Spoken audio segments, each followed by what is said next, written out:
Saya nak salat jamak tapi nak ikut imam masjid salat tamam dulu. Baru dulu salat zuhur. Lepas tu baru saya salat asar. Adakah saya perlu niat salat jamak juga yang zuhur itu? Bagus.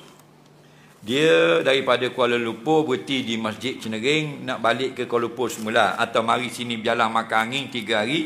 Maka orang musafir. Imam di semayang zuhur ini 4 rakaat. Dia nak jamak zuhur dengan asar. Boleh. Tapi syaratnya betul dah. Buat zuhur 4 rakaat. Adakah kena niat jamak? Jawabnya terpulang kepada awak. Awak nak sembahyang jamak ke tak? Asar tu. Nak sembahyang jamak? Silakan. Faham lagi? Niatlah jamak zuhur dengan asar. Faham? Okay? Habis imam sembahyang 4 rakaat, awak jangan berzikir dengan imam. Terus bangun dan sembahyang qasar asar pula.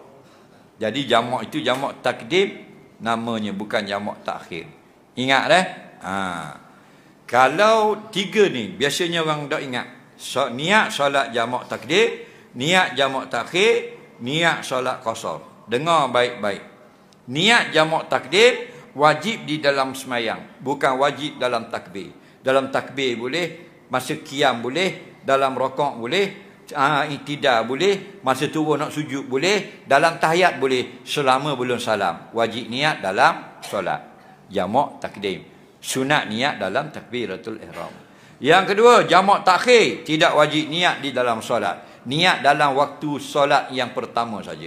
Waktu zuhur tak mau semayang lagi, nak semayang asar, zuhur dalam waktu asar nanti. Jadi bila kita driving bawa memandu sampai di Kemamang highway, orang bang zuhur dalam radio, Allahu Akbar, dalam hati kita, aku nak semayang zuhur dalam waktu asar, tu niat dia panggil.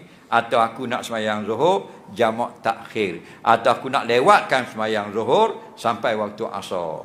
Niat saja, sedangkan kita masih memandu. Sekarang masuk waktu asar, terus semayang tanpa niat lagi jamak takhir. Faham? Adapun niat yang semayang qasar wajib dalam takbiratul ihram. Jadi kalau kita nak semayang jamak yang pertama dalam soalan tidak ada qasar. Cara niat ini, Allah, aku semayang fardhu zuhur jamak takdim dengan asar makmum.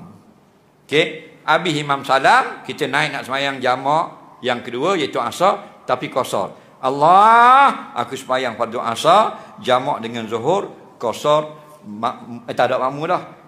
Nampak? Aku semayang fardu asar qasar jamak dengan zuhur. Okey? Atau aku semayang jamak takdim zuhur dengan asar, atau asar dengan zuhur, 2 rakaat boleh, qasar boleh, pendek boleh.